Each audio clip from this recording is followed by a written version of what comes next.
The next speaker is Dr. Alid Roberts, and he has a degree in chemistry from the University of Liverpool and a PhD in material engineering from Liverpool and Singapore. Thank you very much.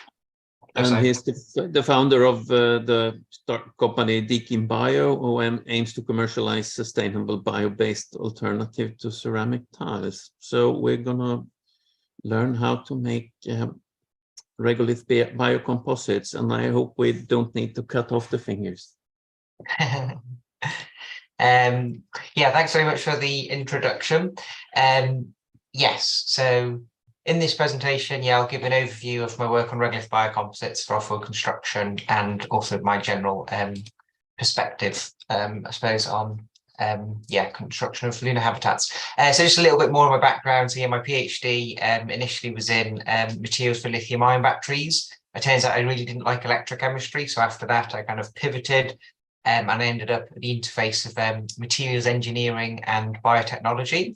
And we did a lot of work on synthetic spider silk, which was interesting, but it was very challenging. And then after that, I became a research fellow, and that's where I started working on off-road construction applications using Lunar and Martian regolith to make construction materials, so not too different from what Carl was just speaking about. And then I moved on to form my startup company, Deakin Bio. So I thought I'd just start by mentioning what I think is important in terms of short-term needs, as the theme of the conference is. So I think probably the main consideration is funding. So it's going to be really expensive setting up a sustained colony on the lunar surface. The International Space Station costed around $160 billion. Apparently it's the most expensive man-made construction ever.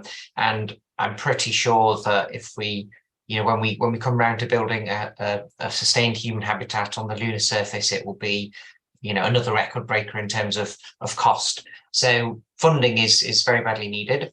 And that kind of goes hand in hand with public support, because a lot of that money is going to come from governments. So we need the public support really for that funding to be not cut off, essentially. So that, yeah, the Apollo program was kind of cut short because the public kind of lost interest and money was diverted other places. So we need to keep public support up, and we also need to minimize costs as much as possible. And this again kind of goes hand in hand. So if you do more with less, then the funding issue becomes less of a concern. And this can be achieved in a few ways. So reusable rockets obviously are going to keep costs down. Minimizing initial mass to low Earth orbit is highly proportional to cost. So essentially, if you can keep weight down, then you don't need to ship so much to the lunar surface, and that will keep the costs as low as possible. And also extensive in situ resource utilization. So making the most of what we can obtain on the lunar surface, so living off the land essentially, which Carl also talked about. So yeah, producing our own oxygen, water, and food, propellant, and anything else really that we can make on the lunar surface. If we don't have to ship it, then it's going to reduce cost. It's going to make the whole kind of mission more feasible by keeping the costs low. In terms of long-term goals, I think it's really important to consider sustainability, both in terms of environmental sustainability. If we're kind of semi-destroying the world to set up and sustain a lunar economy, then that's not going to be feasible. And also, you know, it's going to turn the public support against such a program. So I think it's quite important to have the kind of long-term goal of environmental sustainability of the whole program. But not only that, but also financial sustainability. So if, you know, a lunar habitat is just kind of a black hole of funding, eventually, you know, that has the risk of being cut off. So having the goal of it being moderately self-sustaining at the very least, so developing some kind of like lunar economy, be that tourism, resource extraction or something, I think is an important longer term goal. And also, I think just the development of offshoot technologies developed for the program which then kind of can be translated and have like benefits on world is like a really important long-term goal. And if you look at past human space exploration, like the Apollo and Gemini programs, lots of advanced technologies came from these programs. So I think NASA was buying like half the world's supply of integrated circuits at a point in the 60s. So essentially when they were really expensive and no one else was really buying them because they're small, these are computer chips essentially. Because they're small and light, then they're ideal for putting on rockets essentially. So NASA really kind of like supported that kind of early stage development of these computer chips, which are now obviously really important and critical for today's society. They also spearheaded the development of solar panels and hydrogen fuel cells. So yeah, NASA needed a way to power the lander module. So developing like improving the efficiency of solar panels was a goal, and obviously that's really important for today's society in terms of sustainability. Hydrogen fuel cells, they push forward that development as well because it would be great to produce electricity from hydrogen oxygen, which is rocket propellant. They'd have it anyway, and the byproduct being water, which was really useful. And also advanced insulation materials were another kind of offshoot technology. So I think that's something to bear in mind, like the next kind of like phase of human space exploration, establishing permanent settlements on the moon will result in new technologies, and these kind of trickle down effects onto like Earth are going to be important, especially when you consider sustainability. If we're going to have to live sustainably on the moon, be super circular, super resourceful, that's kind of what we want to develop for the world as well. So it could be a good opportunity to kind of spearhead these advanced technologies. And that would be a good way of kind of almost selling it to the public and to governments as well, in my opinion. So another significant need, as Carl has already introduced, is the need to protect inhabitants from cosmic radiation. So yeah, essentially, if you could fuse together or bond the loose lunar regolith into like a strong, stable material, you can use it for habitat construction, launch pads and all that, and overcome the issues of space radiation exposure and the problem of dust, as Carl mentioned. So that's what I'm going to focus on.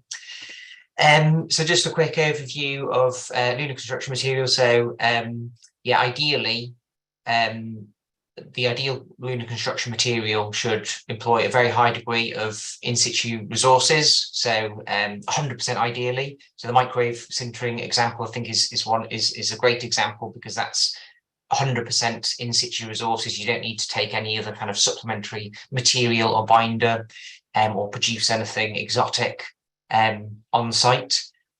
So that would be ideal.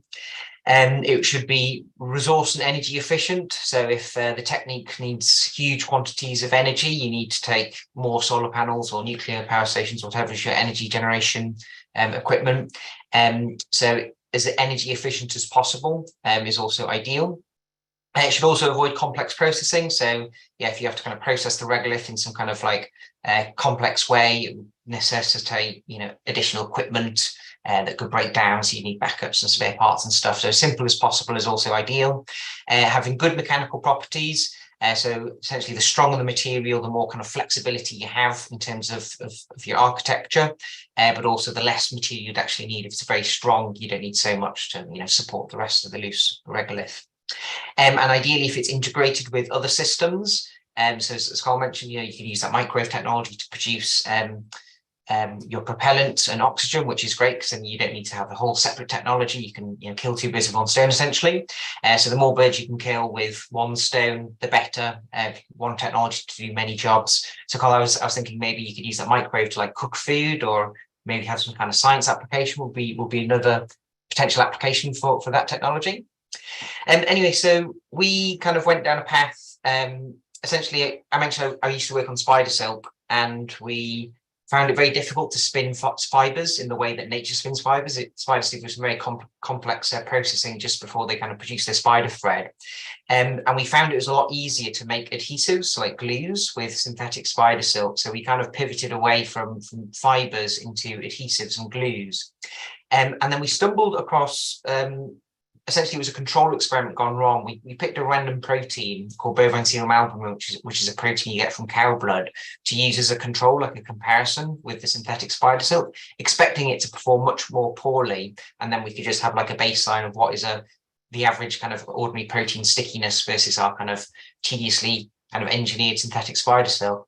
But to our surprise, the protein we were using, the bovine serum albumin, was actually really sticky, and it was really good in particular at sticking glass together. And initially we were scratching our heads. We didn't really know why. We thought, have we got like a false positive? What's going on? Why is this protein so sticky? And it just kind of like put the synthetic spider silk to shame. So it was kind of like a crazy time. But then we looked into it and we found that historically blood was used as a binder, as a glue. So there was some historical precedent to this. Anyway, so then we thought, well, if we can stick two pieces of glass together, it should also be able to stick sand together. So as glass and sand are both silicon dioxide. So we thought, well, maybe, instead of an adhesive for glass, which isn't that useful, if we can stick together sand and make some kind of like bioconcrete-like material, it could be a lot more useful. And then I think I was just watching a YouTube video and I found that, it just kind of mentioned that Lunar and Martian regolith is also about 50-ish% silicon dioxide. So I thought, well, it should be able to stick that together as well. And then I did what all good scientists should do, which is kind of check to see if anyone's done it before. And unfortunately, David Loftus is another academic, essentially had already basically done the same thing with the exact same protein, this bovine serum albumin and Lunar Martian regolith. So that had already been done. But then I thought, if it works with cows and bovine serum albumin, it should also work with human serum albumin, because we all have like the same similar blood. It differs very differently. So essentially, we thought, well, if we're going to be sending humans to the moon and Mars anyway, we're going to have like a source of this protein, like produced in blood. So we came up with this crazy kind of like idea of what if we kind of consider the human as an in situ resource. So here I mentioned the Martian environment, but it would be the same in the moon. It would just be more difficult to get the nitrogen. But essentially, you could feasibly get these resources from the lunar or Martian environment, use it to grow food, which you need to feed the astronauts, and then consider the human as a bioreactor producing this protein. So this was a kind of like crazy, literally moonshot idea. And it was quite a simple processing, really. You just kind of take this protein, this human serum albumin extracted from human blood, you redissolve it in water, and then you just kind of infuse it with some regolith, so lunar regolith, Martian regolith, and then you just dry it out, so 65 degrees Celsius, nothing, no extremely high temperatures or anything, no complex processing, you just need that protein from human blood. And the advantages are, well, 100% in situ resource utilization if you consider the humans as an in situ resource.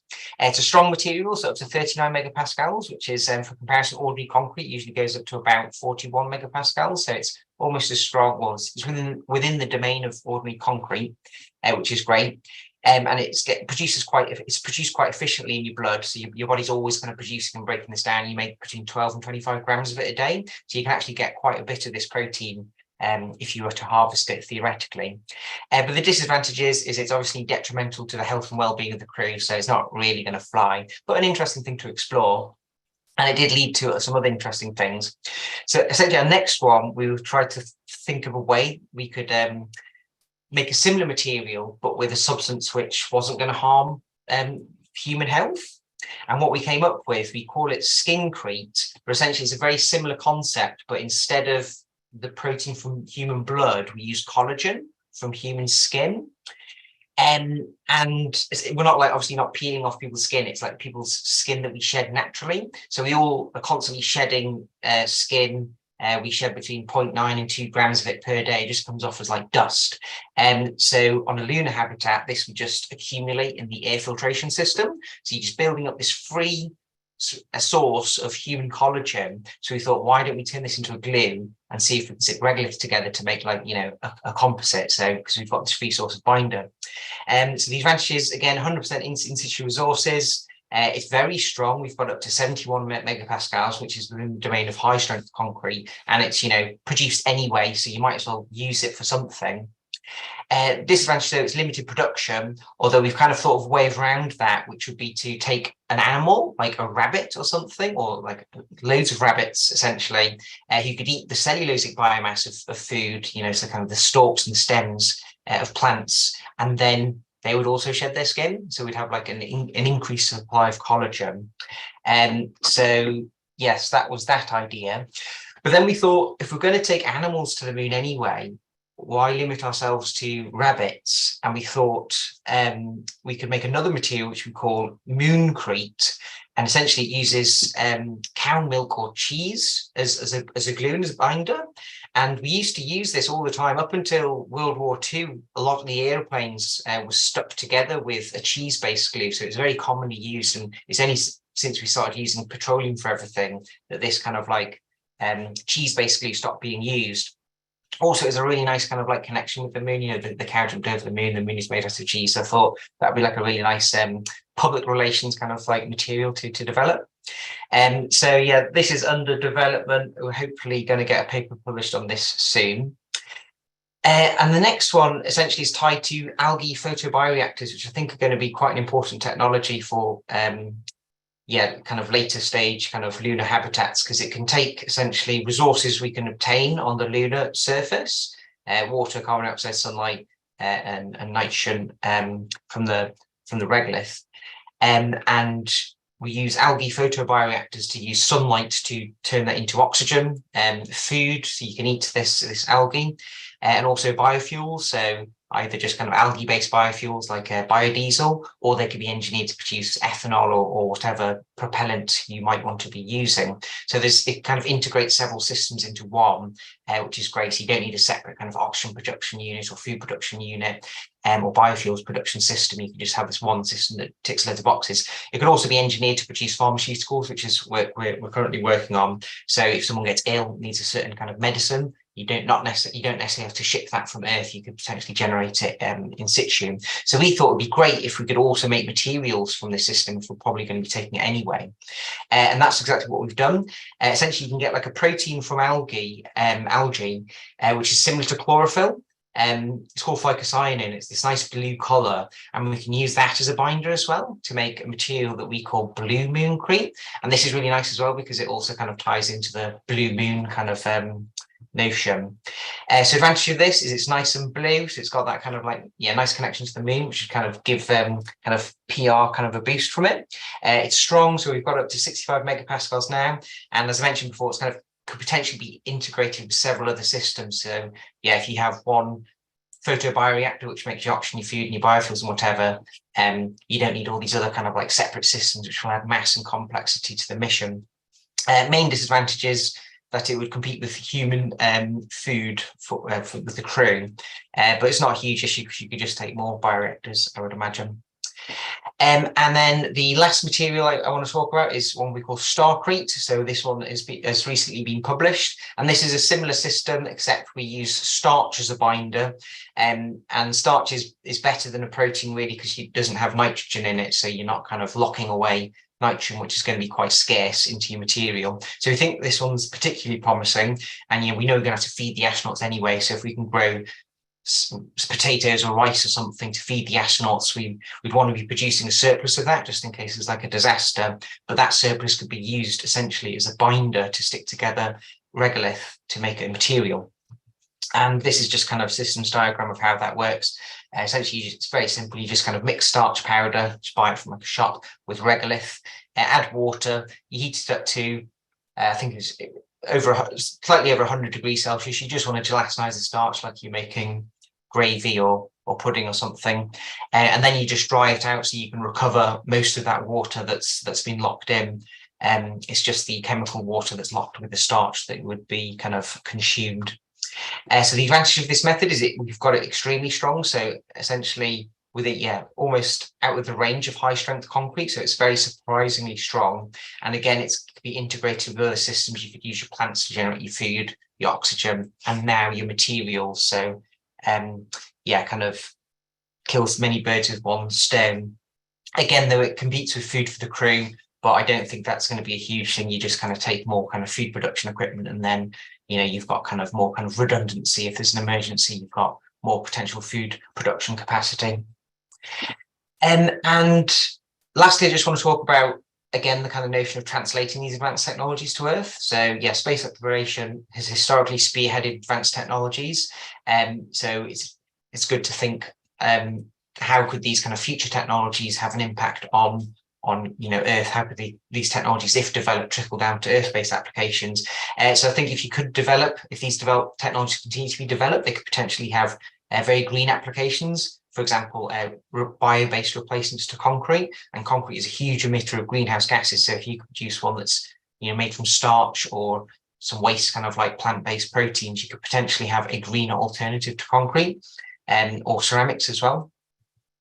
So that's essentially what we're trying to do with our startup. So we're trying to develop sustainable bio-based alternatives to decorative tiles. We did initially try bioconcrete, but we found the regulatory burdens and trying to like get concrete alternative kind of approved was just too difficult, because you have to show that it's not going to collapse in 100 years and whatnot. But decorative tiles, it's a lot easier to kind of pass the regulatory hurdles. So that's essentially what the startup's doing. And we have like a material, we call it Silith, that uses the protein from algae. Another one which uses a waste product from chickpeas. So if you open a can of chickpeas and drain the water, there's a protein in it that's very similar to egg white, and vegans actually use this as an egg white substitute.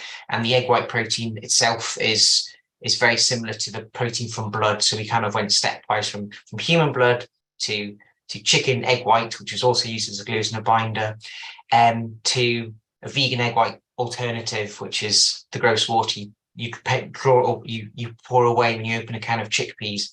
So I think there's quite a lot of potential there.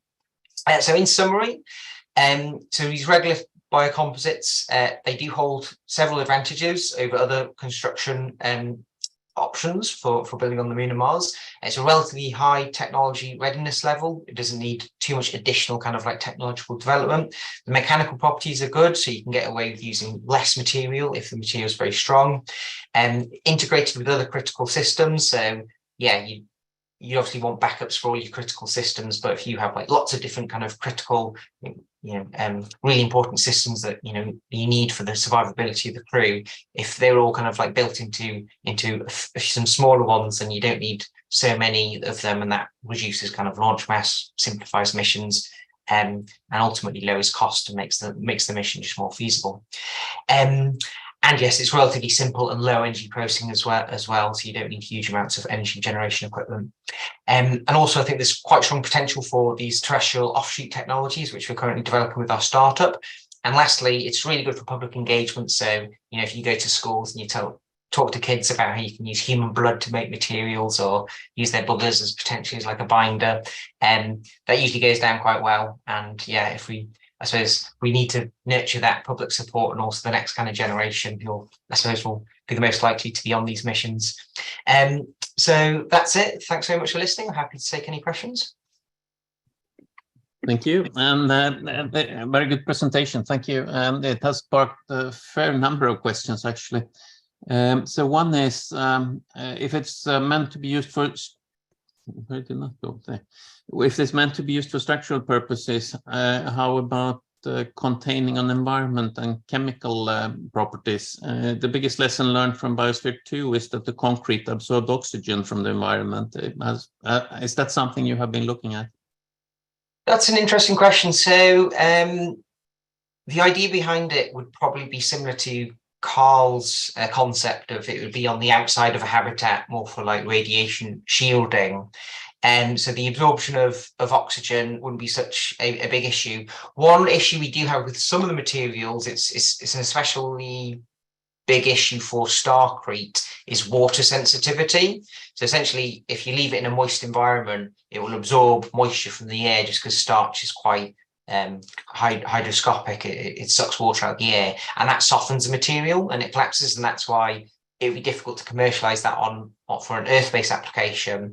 But obviously, it's never going to rain that the moon is like dry as a bone. You're not going to have like that issue there. But yeah, we haven't done a huge amount of kind of testing other than kind of developing the mechanical properties. So my kind of like idea policy is to kind of demonstrate the initial kind of like concept of the material, do some initial testing, and then kind of put it out there as a publication. And we're kind of just hoping that other people will kind of like take it forward and do the more kind of in-depth kind of studies, which I'm not so great at, essentially. Yeah, seems to be a lot of things to do there.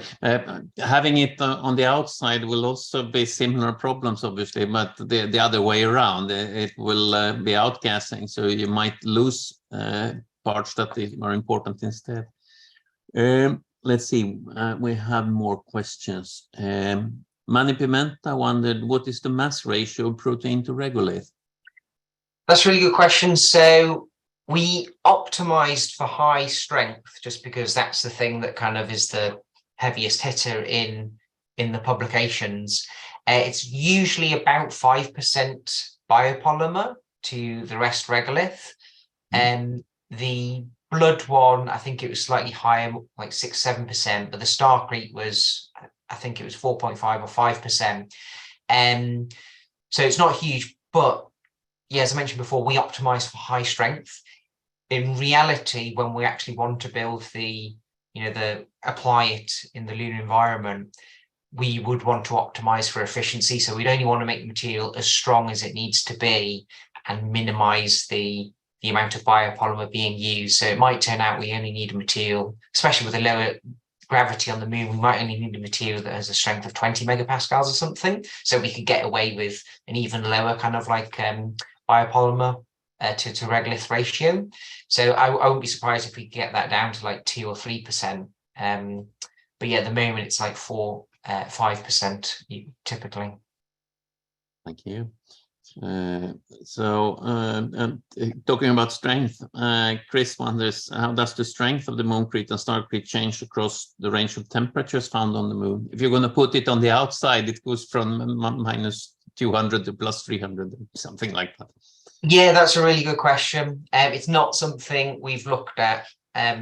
Again, I've got a very short attention span as a scientist, so I don't really kind of dive into the kind of full kind of in-depth characterization or kind of long-term performance testings. Having said that, yeah, I think the temperature swing analysis would be a relatively easy thing to test. So yeah, that might be something I might do the future papers, just kind of dunk it in liquid nitrogen or kind of heat it up and just kind of do the mechanical tests. But yeah, that would be a very important consideration. Yeah, if it kind of goes weak when it's cold, it's not going to be any good. Philip Trim, who asked about structural purposes earlier, he has also a couple of comments there on if used for environmental, we may need a sealant to prevent atmospheric chemical exchange, and regolith shielding if used on the surface to prevent the temperature swings, or the worst part of them. Yeah. And then Marufa Bian has a question. Why do you choose taking a cow to the moon instead of a dog? Yeah, that's a really good question. So we were thinking of having like a table listing kind of like the benefits and disadvantages of different animals. Like what another idea is, I didn't mention, is like taking chickens to the moon, because you could use their egg whites as like a binder, but yeah, chickens have like talons, which, and if they're going to jump really high in the low gravity, it might be problematic. But yeah, a cow would probably be a really bad choice because they're quite big and bulky. Maybe you could utilize their kind of methane generation for like, propellant, but I don't think that the quantity is going to be significant. But yeah, you could pick any milk producing kind of animal instead of a cow, and there's probably going to be a small docile animal like a capybara or something, which should probably be like a better option. The reason we picked cows was just the cow jumped over the moon, and everyone associates cheese with cows, and also Mooncrete, it's moo because cows moo. So that was basically the reason for like looking at cows. Also, you can just buy the cow milk from the supermarket for the experiments. You don't have to obtain some kind of exotic animal milk, although maybe screening different animal milks could be part of like a further study. There might be like a better cheese from different animals, which might be better. I think fitting in with a nursery rhyme is a perfectly valid reason to bring a cow, at least in a virtual setting like this. Okay. Any other questions? Well, actually, I think that's fine. We have reached 6 o'clock my time, so it's time for the next speaker. Thank you a lot for a very interesting Thank you. presentation. Thanks very Great much. presentation.